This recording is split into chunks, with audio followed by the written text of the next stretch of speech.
समस्त वृत्तियों को एकाग्र करते हुए अपने मन मंदिर में विराजमान हजूर सतगुरु दीनदयाल दाता जी को अपनी श्रद्धा व भक्ति के पुष्प अर्पित करते हुए प्रेम सहित बोलो जयकारा। बोल मेरे श्री गुरु महाराज की जय। गुरुमुखो, एक सेवक ने सतगुरु के चरणों में विनती की,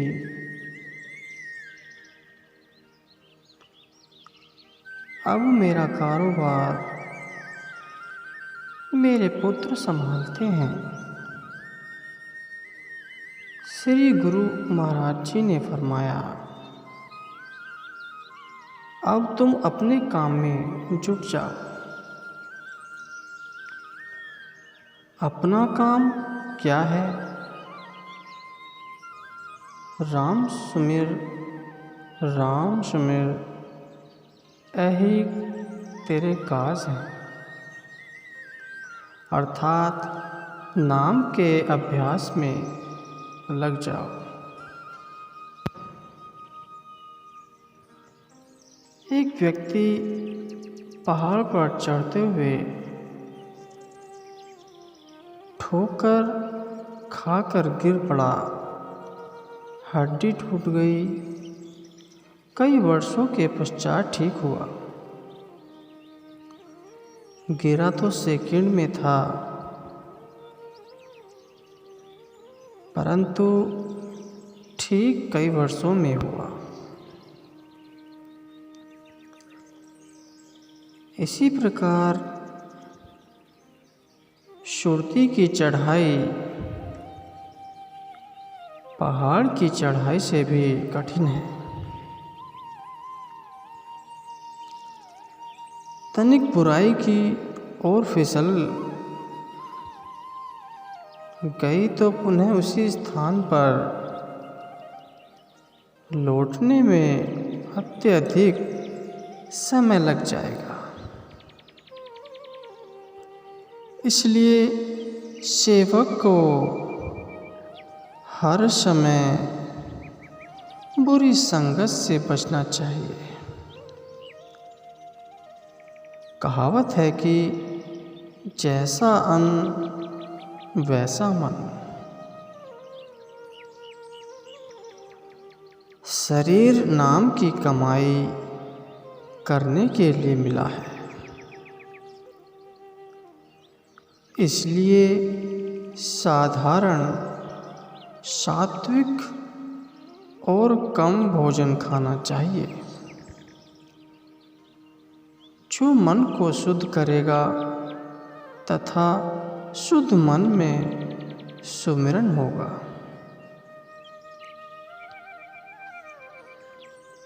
पूर्ण एकाग्रता से सुमिरन करो तो शक्ति उपलब्ध होगी। सांसारिक दुख आपके सम्मुख ठहर नहीं पाएंगे। कई कहते हैं कि मन नाम में नहीं लगता। मन लगे या ना लगे, तुम उठो मत, तन को बड़जोरी बिठाओ तो मन भी एक दिन स्थिर हो जाएगा। सांसारिक उतार चढ़ाव आने पर उतावले मत हो, क्योंकि यह हमेशा स्थिर नहीं रहते। धैर्यपूर्वक मालिक की कृपा पर विश्वास रखो और मालिक का चिंतन करो, जिससे शारीरिक एवं आत्मिक दोनों लाभ होंगे। सदैव प्रसन्न रहने का प्रयत्न करो। प्रसन्नता सदा सत्य पुरुष की संगति से ही मिलती है।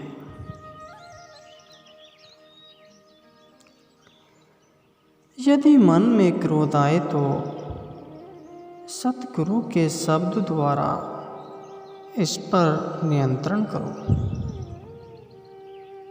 इसी प्रकार अन्य विकारों के आक्रमण से बचने के लिए भी गुरु शब्द का अभ्यास आवश्यक है।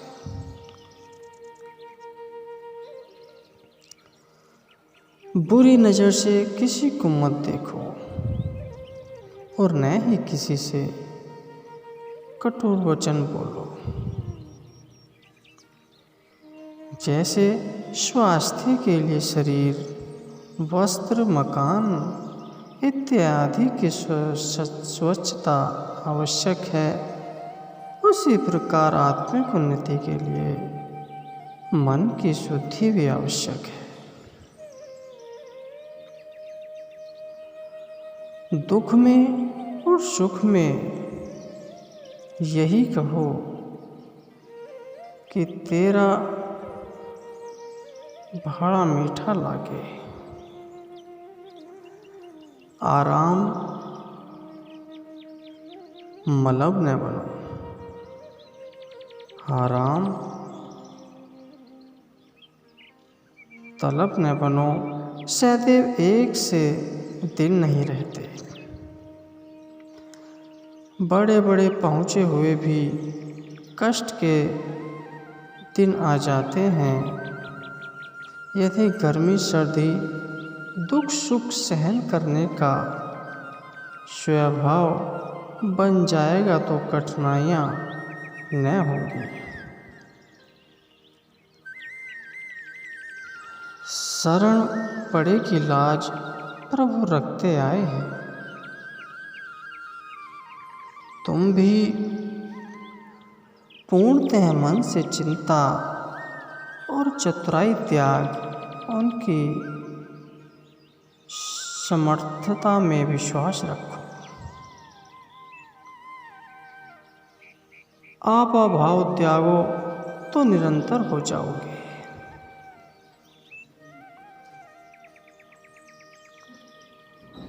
सुखमनी साहिब में एक पंक्ति है,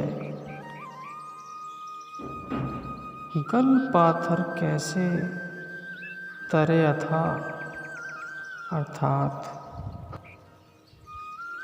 जिसके गले में बड़ा पत्थर बंधा हो वह सागर को कैसे पार कर सकता है। जब तक यह असंभव है तो जिसके साथ 5 बड़े बड़े विकार रूपी पत्थर बंधे हों तो वह भवसागर से पार कैसे होगा। इसलिए शब्द अभ्यास को काम, क्रोध, लोभ, मोह, अहंकार इत्यादि विकारों का त्याग कर देना चाहिए। अभ्यासी पुरुष जो कि अभ्यास में संलग्न रहते हैं, अभ्यास में ही निरंतर लगे रहते हैं। संसार में यदि उसका कोई प्रिय संबंधी चल बसे तो उसे कोई शोक नहीं होता, क्योंकि उसका मन सच्चे नाम के अभ्यास में लगा होता है।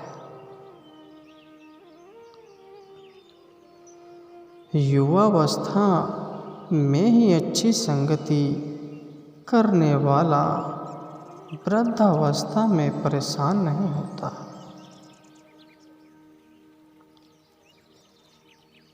सतगुरु के समान परोपकारी इस संसार में कोई नहीं है, क्योंकि उनके उपकार में जीव कल्याण की भावना निहित है। लेकिन आम संसारी लोगों के उपकार की भावना में कोई न कोई स्वार्थ छिपा ही होता है। इसलिए इस प्रकार के उपकार से आत्मिक उन्नति नहीं होती।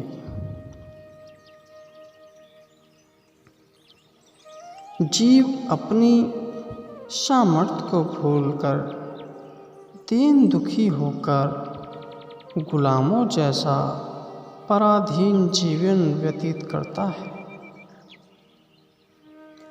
जिसके भाग्य उदय होते हैं उसे सद्गुरु की शरण प्राप्त होती है।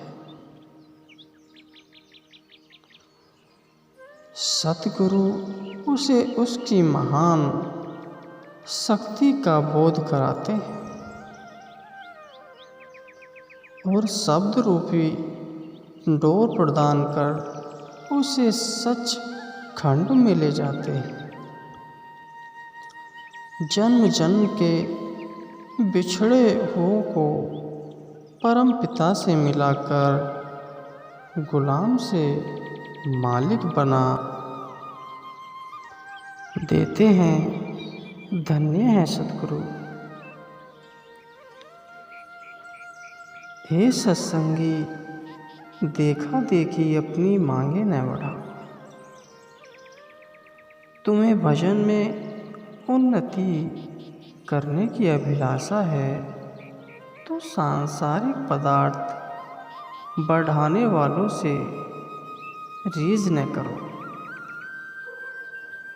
पूर्व की परीक्षा जाना हो तो पश्चिम दिशा की ओर पीठ करे, नहीं तो समय व्यर्थ नष्ट हो जाएगा।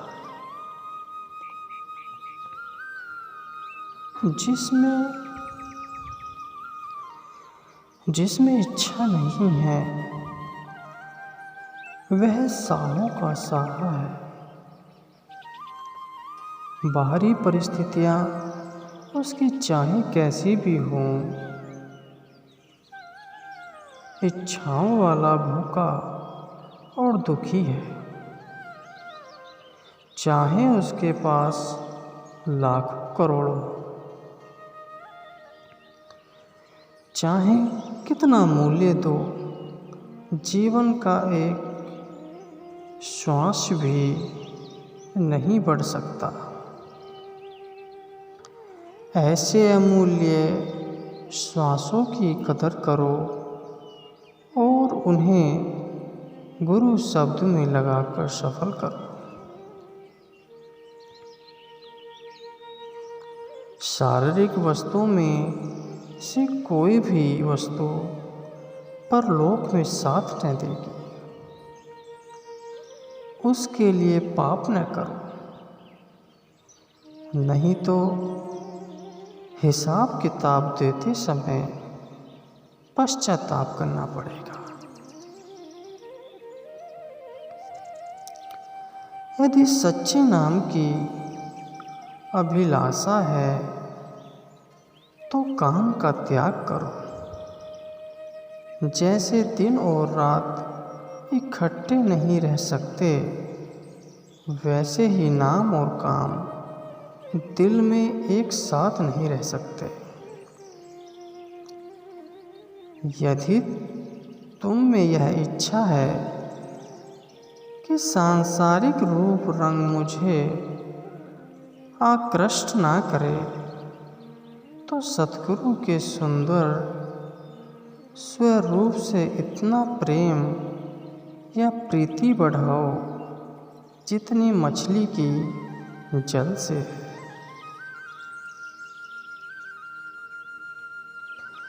आज की वीडियो कैसी लगी? वीडियो को लाइक करें, कमेंट करें और चैनल को सब्सक्राइब जरूर करें।